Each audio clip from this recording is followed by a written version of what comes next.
Bonjour à tous et bienvenue au Forum Radio J dont vous êtes l'invité Fabien Roussel, bonjour. Bonjour à vous. Alors à tout juste 4 dimanches du premier tour, la guerre de Poutine en Ukraine bouscule tout, elle déchire aussi la gauche en France et accélère le rassemblement autour d'Emmanuel Macron qui mène la course en tête dans les sondages. Alors l'effet drapeau joue, en tout cas semble jouer à fond. Comment faire campagne en temps de guerre? En quoi cette guerre de Poutine change-t-elle la donne? Quelle place, quelle stratégie, quels objectifs pour la gauche? Et puis sur quel thème va se jouer l'élection? Sur le social, sur le pouvoir d'achat, sur la santé, la sécurité, l'immigration ou la place de la France dans le monde et la protection des Français. Mais donc pour commencer, Fabien Roussel, cette guerre en Ukraine, que peuvent faire les Occidentaux au-delà des sanctions? Est-ce que l'on peut agir avec Poutine comme si c'était un être rationnel, Fabien Roussel? D'abord, on doit agir contre lui, exercer les pressions les plus fortes pour faire respecter le droit international, pour faire respecter la souveraineté de l'État ukrainien. Et donc, c'est aujourd'hui le président de la Russie, c'est lui qui dirige la Russie, donc c'est avec lui qu'il faut discuter d'une main ferme, mais discuter pour obtenir son retrait de l'Ukraine, surtout aujourd'hui obtenir un cessez-le-feu afin de protéger les civils. Alors, il menace Poutine l'Occident d'une guerre nucléaire. Est-ce qu'il faut le prendre au sérieux? Est-ce qu'on peut être à la veille d'une guerre nucléaire? Qu'est-ce qui peut arrêter Poutine, sinon un coup d'État chez lui en Russie? Écoutez, de toute façon, ce que l'on sait, c'est que le conflit, la guerre qui est aujourd'hui aux portes de l'Europe, est une guerre qui, effectivement, pourrait mettre en relation des États, des puissances nucléaires. Je dis pourrait parce que, pour l'instant, c'est la Russie qui a l'arme nucléaire et il faut tout faire pour mettre la pression sur le gouvernement russe sans pour autant mettre le doigt dans l'engrenage d'une guerre mondiale généralisée qui impliquerait les forces de l'OTAN, dont la France est membre, et la France est une puissance nucléaire. Donc ça, c'est sans précédent. Ça ne s'est pas produit pendant la Seconde Guerre mondiale. Nous avons déjà vécu deux guerres mondiales. Pourtant, personne ne l'a souhaité, mais elles ont eu lieu. Et là, vous croyez qu'on peut être à la veille d'une Troisième Guerre mondiale, comme le dit Joe Biden, comme semble le dire Joe Biden? Mais bien sûr, tout le monde a cette appréhension-là, mais ce n'est pas le tout d'avoir peur qu'elle arrive. Personne ne la souhaite.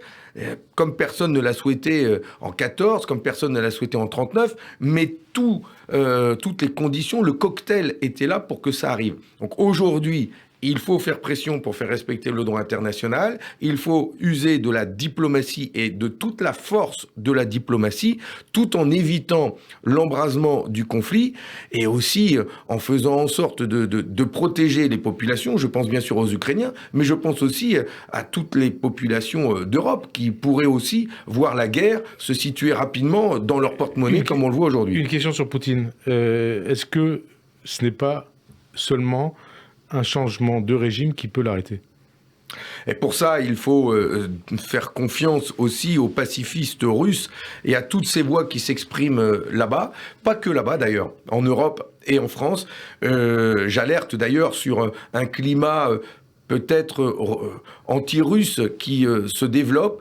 Il faut y prendre garde. Il y a beaucoup de voix qui s'élèvent de la part d'intellectuels, de sportifs, d'artistes, de responsables économiques aussi, qui dénoncent le choix de la guerre fait par Poutine. Il faut les soutenir, il faut leur tendre la main, il faut aussi être solidaire de tous ces pacifistes russes qui osent aujourd'hui braver le pouvoir et qui sont sévèrement réprimés. Alors on revient en France. Mélenchon se revendique non aligné par rapport à ce qui se passe en Ukraine et considère que l'embargo sur le gaz russe serait une aberration car les seuls qui seraient frappés, ce serait nous. Il a raison ou pas, Mélenchon, votre camarade Mélenchon? Il y a un débat sur l'efficacité des sanctions que nous devrions prendre pour être le plus efficace face à Poutine. Mais comme je l'ai dit précédemment, il faut aussi faire attention aux conséquences que cela pourrait avoir pour les peuples d'Europe, et pas que l'Europe, il y a aussi l'Afrique. Les questions qui se posent sont celles de l'énergie, du pétrole, mais aussi celles du gaz, mais aussi celle de l'alimentation, avec ces tonnes de blé, de maïs, de céréales qui sont coincées aujourd'hui en Ukraine, mais aussi en Russie. Chacune de ces questions sont à traiter différemment. Mais vous voyez bien que on ne peut pas non plus faire comme vient de le décider les États-Unis, un embargo comme ça, décidé par les États-Unis, qui eux peuvent se passer du pétrole russe. Ce n'est pas le cas Ce n'est pas le cas pour les pays. Les Européens ont dit on arrête d'importer le gaz russe d'ici à quelques années, pas tout de suite. D'ici 2030. Voilà. Donc d'ici là, effectivement, il y a besoin d'investir. En tout cas, c'est bien la démonstration, pour répondre à Jean-Luc Mélenchon, qu'il y a urgence à investir dans l'énergie nucléaire en France comme en Europe pour ne plus dépendre ni des éoliennes, ni du vent, ni de la Russie pour pouvoir retrouver notre souveraineté énergétique. Ça veut dire que Mélenchon, il dit du vent. Ça veut dire que Mélenchon, quand il dit qu'il ne faut pas investir dans le nucléaire, il brasse du vent, parce qu'effectivement... Il brasse du vent. Donc il pourrait jouer le rôle d'éolienne. Ce n'est pas sérieux de dire que l'on peut que l'on pourrait demain se passer du gaz russe et en même temps ne pas investir dans la production d'énergie nucléaire, mais aussi des énergies renouvelables dans notre pays. D'ailleurs, je fais le pari ici devant vous que l'Allemagne va devoir réinvestir dans de l'énergie nucléaire parce qu'elle ne pourra pas s'en sortir autrement. Alors, c'est aussi les capacités économiques de chaque pays qui sont remises en cause. Comment voulez-vous que l'on relocalise de l'industrie, que l'on réouvre des usines en France, en Europe, si demain on n'a pas les capacités électriques énergétiques pour les faire tourner? Donc ça veut dire que sur le nucléaire, vous êtes du côté Macron et pas du côté Mélenchon? La nuance importante que j'ai avec le candidat Macron, c'est que je défends une entreprise publique pour retrouver la totale maîtrise de la production énergétique de notre pays, mais aussi de la fixation des tarifs. C'est pas le tout d'avoir une production d'électricité nucléaire et renouvelable. Il faut que ce soit dans une entreprise publique pour que l'on puisse garantir les prix les plus bas et pour les ménages, mais aussi pour les entreprises. C'est comme ça qu'on leur donnera des marges de manœuvre pour augmenter les salaires. Alors la guerre en Ukraine, elle va avoir aussi des répercussions elle commence à avoir des répercussions sur le prix d'essence. Jean Castex, il annonce aujourd'hui dans le JDD une réduction de 15 centimes d'euros par litre à la pompe et demande même aux pétroliers et aux distributeurs de faire un geste supplémentaire d'au moins 5 centimes par litre.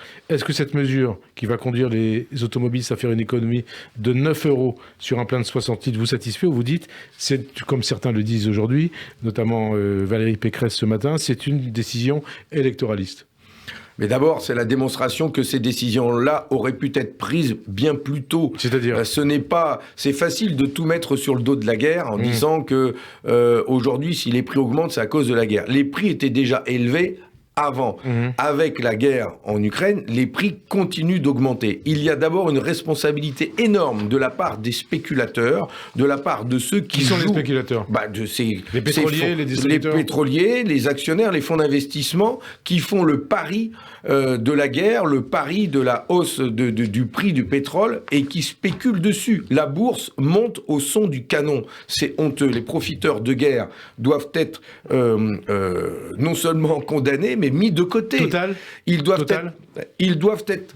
Nous devons avoir des mesures législatives à prendre tout de suite pour que les compagnies pétrolières réinvestissent 100% de leurs bénéfices dans la baisse des factures, bénéfices et dividendes. Je vous donne quelques chiffres. Total, c'est 16 milliards d'euros de bénéfices et c'est 7 milliards d'euros de dividendes.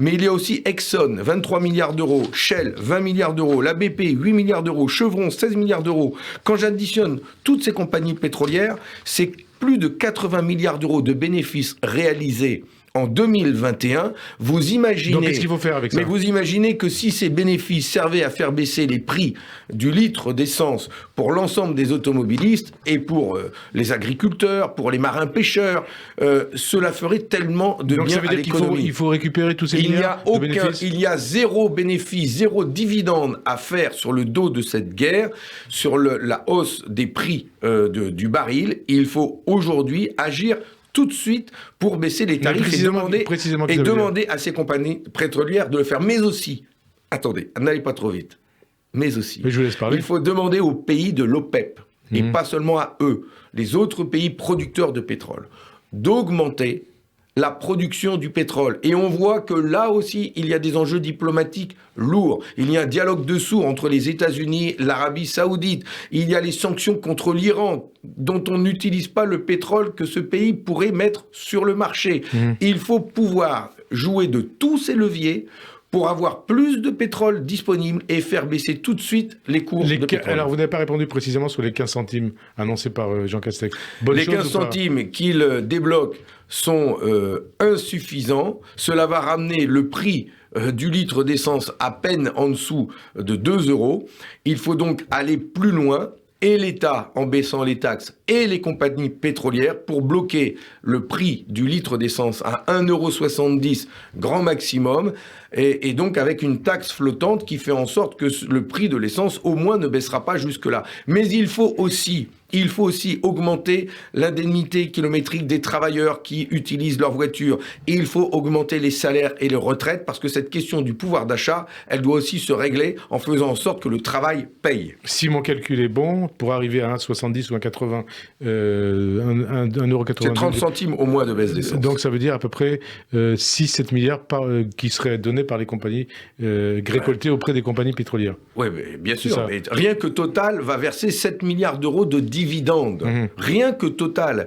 Quand vous ajoutez les autres compagnies pétrolières, il y a quand même du gras. Là, à prendre pour pouvoir répondre aux besoins de nos concitoyens. Souveraineté énergétique, donc vous demandez, vous considérez qu'il faut arriver à une souveraineté énergétique, et je souhaite aussi souveraineté aussi alimentaire. Et souveraineté énergétique avec le gaz, c'est un sujet extrêmement important.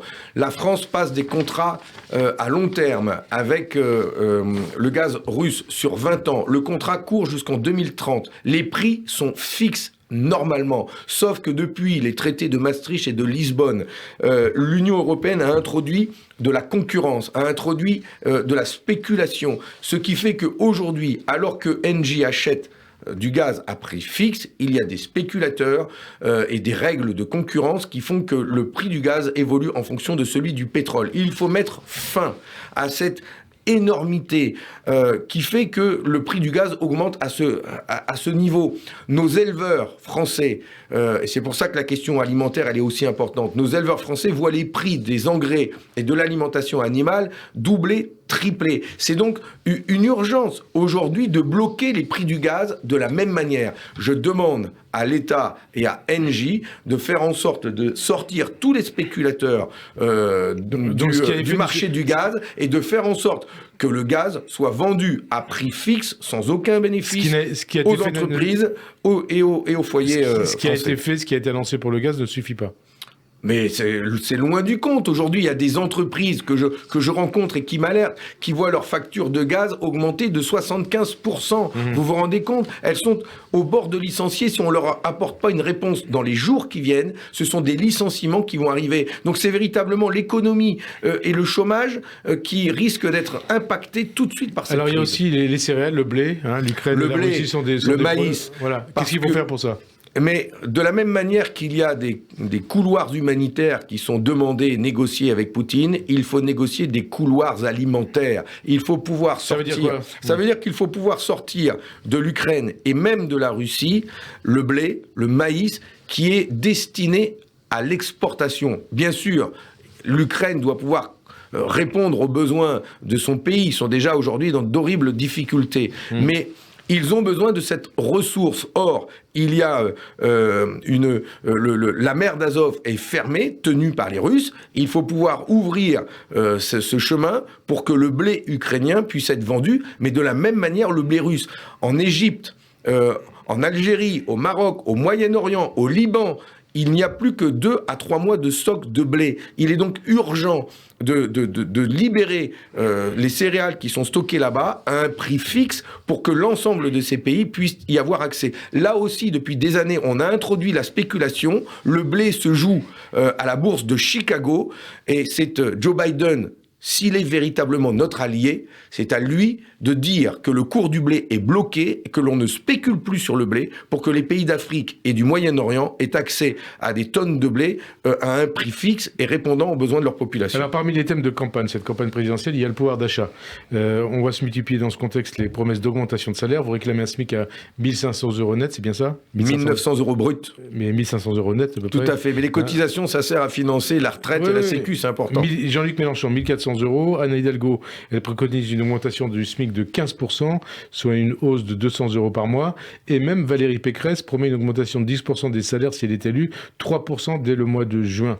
Est-ce que ces promesses sont réalistes, Fabien Roussel, réalisables, possibles, ou n'est-ce pas uniquement de la démagogie électorale ?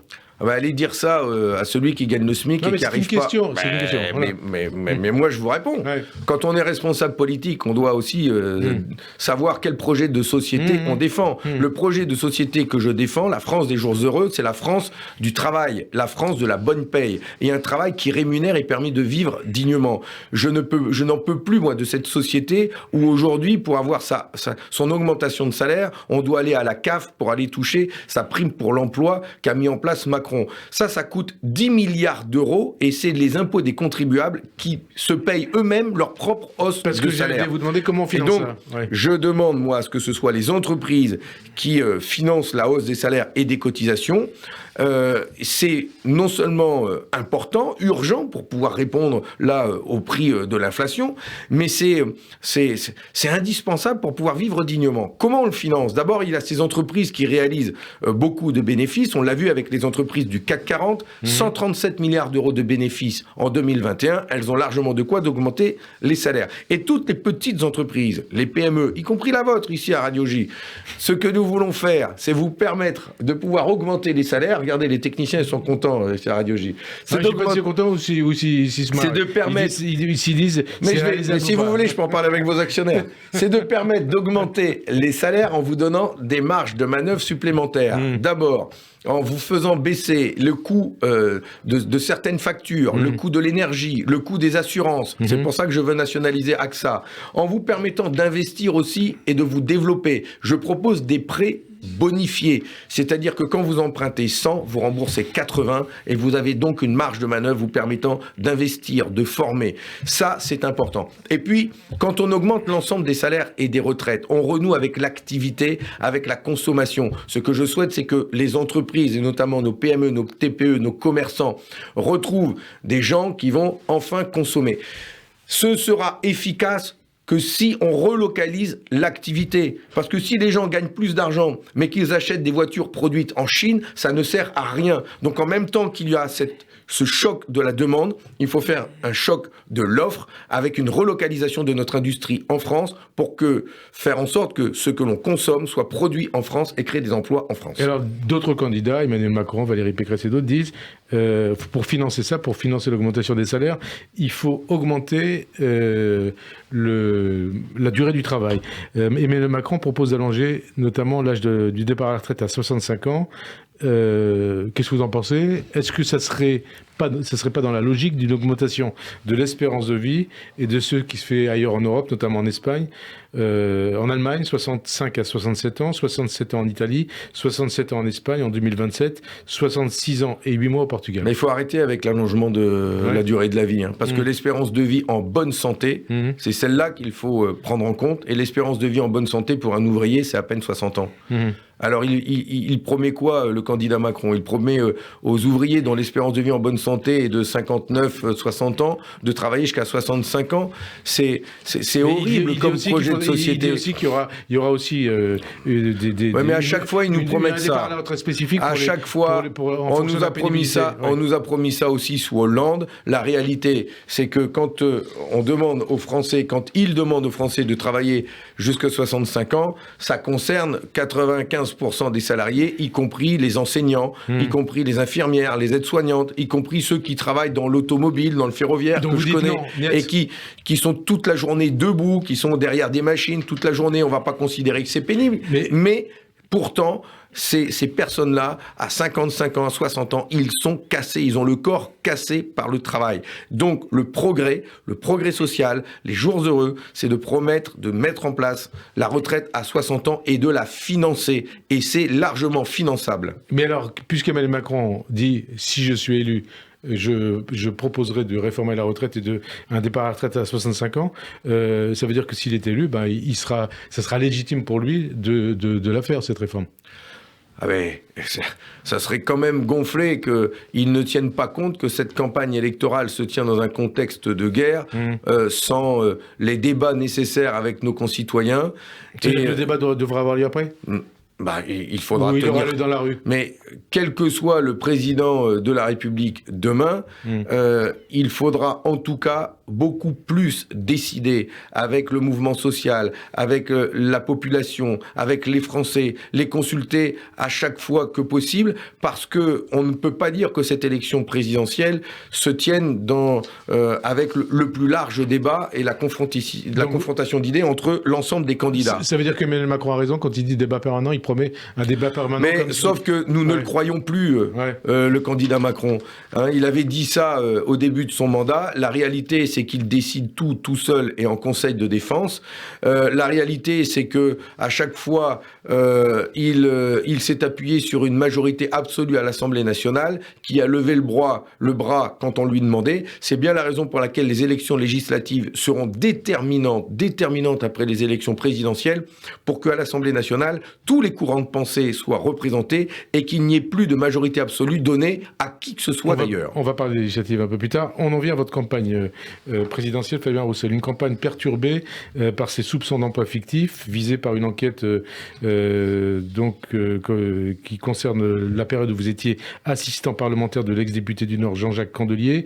Une enquête qui a été confiée à l'Office central de lutte contre la corruption et les infractions financières et fiscales par le parquet national financier. Comment vous réagissez à cela ? D'abord, j'ai appris par la presse que je serais entendu et convoqué. Pour l'instant, je n'ai rien reçu. Mais bien entendu, et parce que je respecte la justice, je répondrai à toutes les questions, à toutes les convocations que je recevrai. Votre dossier est prêt ? Je suis confiant sur le fait que la réalité de mon travail auprès du député Jean-Jacques Candelier sera reconnue, car le travail que nous avons fait, que j'ai fait, était un travail important. Je ne suis pas certain que les journalistes de Mediapart et de Vie Plenel et compagnie mesurent véritablement ce que c'est qu'un travail d'attaché parlementaire, surtout quand je les ai entendus parler de députés de la nation comme si on était assigné à l'Assemblée nationale. C'est méconnaître le travail des assistants parlementaires. Il n'y a même pas de profil de poste pour un attaché parlementaire. C'est-à-dire que notre travail à nous, et surtout quand on est militant communiste et quand on est député communiste, c'est d'être sur le terrain et au plus proche des gens. Quand on n'est pas sur le terrain, on est les premiers à être sanctionnés. Et c'est ce que j'ai fait pendant toutes ces années auprès de Jean-Jacques Candelier, et j'en suis fier. Et vous savez ce que disent vos détracteurs ? Vous avez une défense qui est exactement celle qui avait été celle de François Fillon. Qu'est-ce que vous répondez à ça ? Non mais vous rigolez ou quoi ? François Fillon, c'est de l'enrichissement personnel. Il a embauché sa femme, qu'il a payé 5 000 €. Ça n'a rien à voir avec moi. Moi, j'étais un militant du Parti communiste français, un responsable. C'était un honneur d'ailleurs pour Jean-Jacques Candelier de pouvoir travailler avec moi et d'avoir le carnet d'adresses et les connaissances que j'avais. Et par rapport au salaire que j'ai eu à l'époque, entre 2 450 et 3 000 € à la fin, ça n'a rien à voir. Et enfin, monsieur Aziza, quand même, regardez le patrimoine des candidats à l'élection présidentielle aujourd'hui. Qu'est-ce que vous en pensez d'ailleurs ? Quand vous voyez 10 millions d'euros pour la Pécresse à 100 000 ou justement, on regardez justement qui s'enrichit en faisant de la politique. Qui alors qui je laisse les Français juger justement, et les Français jugeront. En tout cas, je regarde ceux qui ont fait de la politique pendant toute leur vie, pendant 30 à 40 ans, et leur patrimoine aujourd'hui, ils sont parmi les 2% les plus riches, et puis il y a les autres qui sont en bas de tableau, comme moi, qui ont le patrimoine le plus faible. Alors, s'il y a eu enrichissement, c'est certainement pas de mon côté. Alors, est-ce que c'est vrai que vous considérez que c'est Jean-Luc Mélenchon qui est derrière ces accusations contre vous de Mediapart ? Est-ce que c'est vrai ? Non, mais j'en sais strictement rien. Ce que je sais, c'est qu'Edwy Plenel appelait à voter pour Mélenchon, que c'est le directeur du journal qui a fait cette enquête sur mon dos. Maintenant, qu'est-ce que vous voulez ? Donc vous faites un rapprochement entre les deux. Je savais bien que, en me présentant à cette élection présidentielle, je savais bien qu'en suscitant une certaine sympathie et même une dynamique autour de la campagne que je porte, qu'il y aurait une partie de balle-trappe qui serait ouverte, les coups tombent, je m'y attendais, je m'y suis préparé, et rien, mais je vous le dis, rien ne me détournera de cette campagne d'élection présidentielle et des élections législatives qui suivront. Je dirais même que tout cela, non seulement me renforce, mais nous renforce collectivement. J'ai bien entendu ce que vous avez dit, parti de Baltra présidentielle, Plenel proche de Mélenchon, la partie de Baltra fait bien de chez eux. Non, moi je dis, pas du tout, je ne dis pas ça, moi. Les Français jugeront eux-mêmes. Les Français jugeront, et en tout cas, vous avez dit ce que vous avez dit. Alors, vous avez dit aussi jeudi, c'était votre meeting du Cirque d'hiver, que votre France aime le drapeau rouge et le drapeau tricolore, chante la Marseillaise et l'Internationale, qu'elle est Coco et Cocorico. Est-ce que ça veut dire que ça n'a rien à voir avec celle de Mélenchon et de Jadot, et éventuellement de Sandrine Rousseau et Anne Hidalgo? Ah, c'est sûr que la gauche que j'incarne, populaire, proche des gens, mais aussi qui prend des sujets que les autres ne prennent pas, tels que la souveraineté énergétique, la souveraineté alimentaire. Et on voit bien aujourd'hui avec la guerre en Ukraine combien c'est important de défendre nos éleveurs français, notre agriculture française. Les pieds dans le plat, comme on dit. Ce que j'ai dit sur la sécurité, ce que je porte comme république laïque et universaliste. Sur tous ces points-là, oui, je suis différent. Effectivement, différent de tous les autres. Tous les autres à gauche, je suis celui qui souhaite incarner une gauche populaire, républicaine, laïque, universaliste, le faire pleinement. Et pour ça, juste l'originalité que je porte dans cette campagne justifie amplement que nos idées puissent être défendues jusqu'au 10 avril. C'est important que les Français puissent avoir le choix. Autour de vous, on se dit peut-être qu'il faut abandonner. Pas du tout, c'est parce que j'entends ceux qui aimeraient bien, comme Mélenchon, que je me retire. Ça risque pas, parce que il n'y a pas d'addition en politique. Au contraire, l'addition, elle doit se faire si l'un d'entre nous est au second tour. Mais au premier tour, on vote pour ses idées, on vote pour ses convictions, on vote pour celui dont on se sent le plus proche. Avant de parler de ces additions, en fonction de ce que disent les sondages, d'abord une phrase qui a marqué votre phrase: un bon vin, une bonne viande, un bon fromage, c'est la gastronomie française. Ces déclarations que vous aviez faites il y a 2 mois, je crois, a fait polémique à gauche. Sandrine Rousseau, pour ne citer qu'elle, vous a ainsi reproché à ses propos de ne pas être assez inclusif, de véhiculer une image stéréotypée de la France qui exclurait les personnes végétariennes et celles ne mangeant pas de saucisses plutôt qu'une bonne viande. Elle a même indiqué préférer le couscous, qui est l'un des plats préférés du Français. Donc je suppose que vous l'aimez aussi, ce couscous. Qu'est-ce que cela dit de l'état de la gauche, de l'état des Verts? La gauche, est-ce qu'elle n'est pas devenue aujourd'hui hors sol?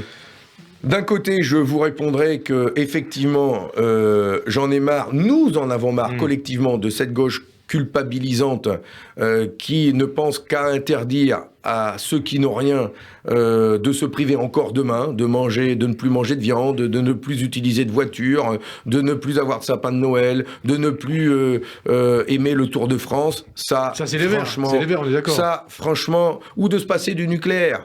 Et donc de baisser son chauffage et de le porter à 17 degrés, comme si les Français ne le mettaient pas déjà aujourd'hui à 17 degrés quand ils n'ont pas les moyens de se le payer. Mais en plus... Non mais attendez, une précision. Vous parlez des Verts et de Mélenchon, on est d'accord? Mais d'abord, je ne donne jamais de nom. Je suis pas une balance, d'accord? Donc chacun comprendra ce qu'il veut comprendre. Ouais. En tout cas, cette gauche culpabilisante, oui, nous sommes nombreux à en avoir marre. Et c'est bien pour ça, d'ailleurs, que ces derniers jours, je suis heureux que dans la France des jours heureux, pour porter cette candidature, nous avons eu le soutien de Marie-Noëlle Lienemann, d'Emmanuel Morel de GRS, du MRC avec Jean-Luc Laurent, mais aussi de la nouvelle gauche socialiste, les radicaux de gauche. Toutes ces formations de gauche, les amis d'Arnaud Montebourg, font le choix de soutenir la candidature que j'incarne avec la France des jours heureux. C'est ça aussi l'élargissement de la campagne, la dynamique autour de la candidature que nous voulons porter collectivement jusqu'au 10 avril. Et pourtant, Fabien Roussel, vous êtes annoncé entre 3 et 4% dans les sondages, alors que Jean-Luc Mélenchon a donné entre 11 et 13%. Anne Hidalgo est derrière vous, entre 1,5 et 2,5%. Est-ce que vous ne regrettez pas, quelque part, que votre candidature puisse empêcher un candidat de gauche d'être présent au second tour? D'abord, c'est ce que dit Mélenchon en tout cas. D'abord, vous aurez noté que j'ai augmenté en même temps que Mélenchon augmentait, donc ça veut dire que je ne lui en prends pas. Au contraire, j'additionne, je l'entends, puisqu'on vient de me le dire, j'arrive à convaincre des électeurs qui ne votaient plus à gauche de revenir voter à gauche, et des électeurs qui ne votaient plus de voter tout court.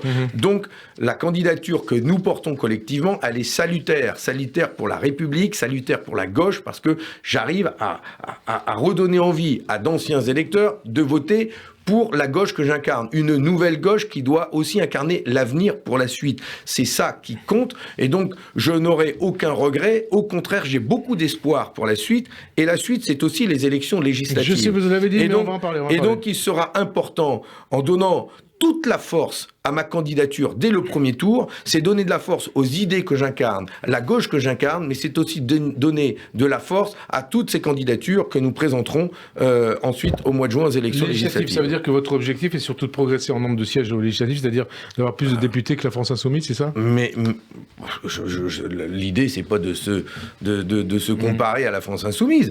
L'idée, c'est qu'il y ait beaucoup de députés communistes, beaucoup de députés insoumis, beaucoup de députés socialistes et écologistes. Je le dis avec un accord. Je le dis sans aucune difficulté. Ouais. C'est pas normal. Par exemple, c'est pas normal que les écologistes, au regard du poids qu'ils représentent, et là on est quasiment à égalité, qu'il n'ait pas de députés demain à l'Assemblée nationale. Vous voyez, je vous le dis simplement. Et donc, créons toutes les conditions pour que dans les circonscriptions où la gauche est forte, majoritaire, ce qui n'est pas le cas en France, mais il y a des circonscriptions, et beaucoup dans notre pays où c'est le cas, créons les conditions pour qu'à chaque fois, le candidat de gauche, communiste, socialiste, insoumis, écologiste, l'emporte. Jean-Luc Mélenchon, encore lui, dit c'est dans le JDD qu'il sent bien la présidentielle. Vous la sentez aussi bien? La campagne pour lui, pour Mélenchon, vous la sentez bien, sa campagne? Ah, moi aussi, je la sens bien, moi. Ah oui, très bien, je suis en pleine forme. Mais comment vous la sentez, sa campagne? Il a raison de la sentir bien ou pas?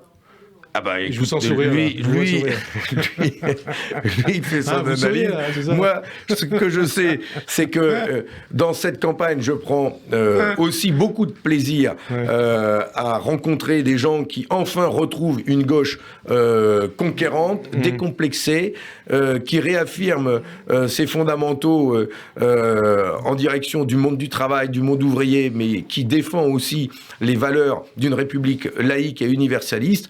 Toute cette ambition, je les porte avec beaucoup de sincérité et de plaisir. Et d'ailleurs, c'est pour ça que cette campagne, oui, nous aussi, on la sent bien. Et ce sera comme ça jusqu'au bout. Et à la place de Mélenchon, vous la sentirez bien, sa campagne, ou pas? Je sais, on va voir. Ce que je sais, c'est que en 2017, il était à 19% et qu'aujourd'hui, il n'y est pas. Donc, il peut dire ce qu'il veut, mais il est face à une difficulté. Et je pense que toutes les forces de gauche sont face à cette difficulté-là. Et donc, l'objectif, c'est pas qu'on aille se soustraire l'un à l'autre. L'objectif, c'est qu'on aille chacun en chercher, notamment chez les abstentionnistes, pour retrouver enfin une gauche dans ce pays qui fasse ses 50%. Il reste 4 minutes à peine. Plusieurs questions, donc on va aller vite. L'extrême droite, Le Pen, Zemmour, Dupont-Aignan, à 32, 33, 35% dans les sondages, quand la gauche plafonne à 25%. Qu'est-ce qui s'est passé pour que vous en arriviez là? Est-ce que vous n'avez pas aussi, vous, Parti communiste, Fabien Roussel, une part de responsabilité? Mais moi, je veux bien prendre ma part de responsabilité avec humilité et justement dire que nous avons un grand combat à mener à gauche, avec d'autres d'ailleurs, pour refaire vivre les valeurs de notre République, nous attaquer à ce qui mine notre société, toutes ces formes d'intégrisme, de communautarisme et ce racisme rampant qui fait tant de dégâts, que ce soit le racisme et l'antisémitisme. Et donc, c'est important que, justement, on retrouve les belles valeurs de progrès, de fraternité qui sont celles de la gauche. Quand vous parlez ainsi, vous pensez à la campagne de Zemmour, à ces thèmes de campagne? Je pense aux propos abjects qu'il peut tenir, à sa réhabilitation de Pétain, mais aussi à cette division des Français qu'il fait en fonction de leur prénom, de leur religion, et cette stigmatisation en particulier des musulmans. 10 ans après le massacre antisémite de l'école aux oratoires de Toulouse, l'antisémitisme est toujours présent dans la société française, comme dans la campagne. Est-ce que c'est l'État qui a failli? Pour l'instant, je vous dirais pas. Je dirais pas que c'est l'État qui a failli. La justice, d'ailleurs, est encore à traiter de tous ces actes terroristes qui ont tué plusieurs dizaines, plusieurs centaines de nos compatriotes.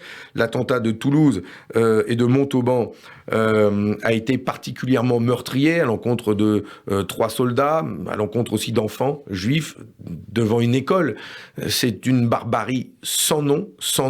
Et bien sûr, cela doit nous mobiliser tous. Et c'est ce que j'ai dit dans ma campagne. C'est aussi une des différences que j'ai avec d'autres. Cela doit nous mobiliser tous pour mettre tous les moyens qu'il faut, tous les moyens de l'État dans la lutte contre cet islamisme djihadiste qui bafoue les valeurs de notre République et fait couler le sang dans notre pays. Deux dernières questions. 80% des Français pronostiquent aujourd'hui la victoire de Macron. Vous aussi, je suppose?